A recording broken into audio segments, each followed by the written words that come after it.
একটা মজার ঘটনা, যেটা মনোযোগ সহকারে শুনলে আপনার জীবন হয়তো পরিবর্তন হতে পারে। ভাবলাম যে আপনাদের সাথে শেয়ার করি। রাসূল সাল্লাল্লাহু আলাইহি সাল্লাম একদিন বাইরে থেকে আসলেন, এসে আম্মা জান সিদ্দিক রাদিয়াল্লাহু তাআলা আনহুকে বললেন যে, আয়েশা, তুমি আজকে আমার কাছে যা চাইবা আমি তোমাকে তাই দিয়ে দেব। তিনি ভাবতে লাগলেন রাসূল সাল্লাল্লাহু আলাইহি সাল্লামের কাছে কি চাওয়া যায়। সংক্ষেপে বলতেছি আপনাদেরকে।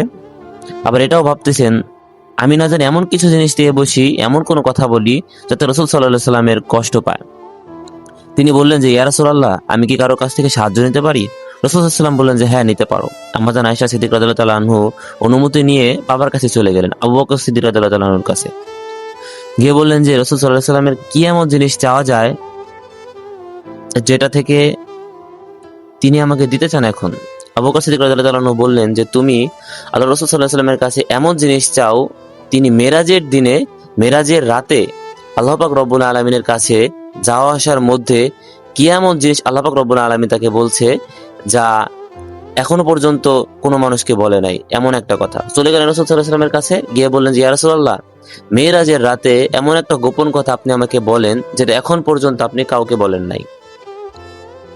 তো রাসূল সাল্লাল্লাহু আলাইহি সাল্লাম মুস্কি হাসি বললেন এবং তিনি রসিকতা করলেন আয়েশা সিদ্দিক রাদিয়াল্লাহু তাআলা আনহার সাথে, যে তিনি বললেন, আমি যদি গোপন কথা তোমাকেই বলে দেই তাহলে গোপন আর গোপন থাকলো কই? তিনি বলতেছেন, দেখো আয়েশা, গোপন কথা এটা যেটা আমি এখন পর্যন্ত কাউকে বলিনি। কোনো ব্যক্তি যদি দুনিয়ার মধ্যে কারো ভাঙ্গা মন, ব্যথিত হৃদয় জোড়া লাগিয়ে দেয়, তাহলে আল্লাহ পাক রব্বুল আলামিন কিয়ামতের দিন হাসরের ময়দানে তাকে বিনা হিসাবে জান্নাত দিয়ে দিবে। সুবহানাল্লাহ বলি সবাই।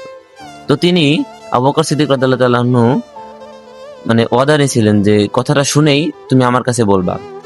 কথা মতো তিনি চলে গেলেন বাবার কাছে।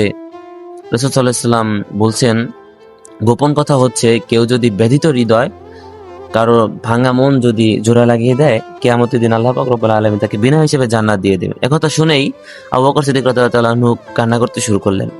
আয়েশা সিদ্দিক রাদিয়াল্লাহু তাআলা আনহু বললেন যে, বাবা, আপনি তো জীবনে কত মানুষের ভাঙা মন জোড়া লাগিয়ে দিয়েছেন, কত ব্যথিত হৃদয় আপনি জোড়া লাগিয়েছেন, কষ্ট দূর করে দিয়েছেন, আপনি কাঁদেন কেন? আপনার তো বিনা হিসেবে জান্নাত পাওয়া উচিত। আবু বকর সিদ্দিক রাদিয়াল্লাহু তাআলা আনহু বললেন, তুমি কথা একটু উল্টো ভাবে ভাবো। না জানি আমি নিজের অজান্তে কত মানুষের মন ভেঙে ফেলেছি, নিজের অজান্তেই কত মানুষের হৃদয়ের মধ্যে আঘাত দিয়ে ফেলেছি। কিয়ামতের দিন যদি হিসাব ছাড়া আল্লাহ পাক রব্বুল আলামিন বিনা হিসাবে জাহান্নাম দিয়ে দেন, আমার ফয়সালা, আমার সেদিন কি হবে? আমি সেদিন কি করব? আমার সেদিন কোনো কিছুই পড়া থাকবে না, আমি বরং ক্ষতির মধ্যে পড়ে যাব।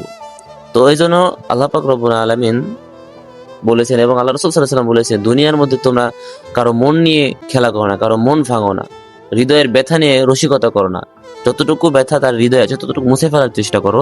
রাসূল সাল্লাল্লাহু আলাইহি ওয়াসাল্লাম বলেছেন, তোমার পাশের বাসায় কে মিসকিন আছে, কে এতিম অসহায় আছে, তাদের নিয়ে রসিকতা করো না, তাদের নিয়ে ঠাট্টা করো না। রাসূল সাল্লাল্লাহু আলাইহি ওয়াসাল্লাম এবং বলেন, তোমরা তোমাদের যখন মাংস রান্না করো সেখানে এক গ্লাস পানি বেশি করে দাও, কেননা পাশের বাসার তুমি কাউকে খাওয়াইতে পারো, তাকে এক টুকরা মাংস দিতে পারো। আর যদি সেটা করতে না চাও, সেটা না করো, তাহলে তুমি এমন সময় মাংস রান্না করো যে সময় তার বাচ্চা কাচ্চা সবাই ঘুমিয়ে থাকে, তারা ঘুমিয়ে থাকে, যেটা করে তোমার মাংসের যে ঘ্রাণ, সুগন্ধি সেটা তাদের নাক পর্যন্ত না পৌঁছায়। সুতরাং মানুষের কষ্ট, রসিকতা, তাদের হৃদয় বিতরণ, তাদের নিয়ে রসিকতা করে না, তাদের মন ভাঙিয়েন না।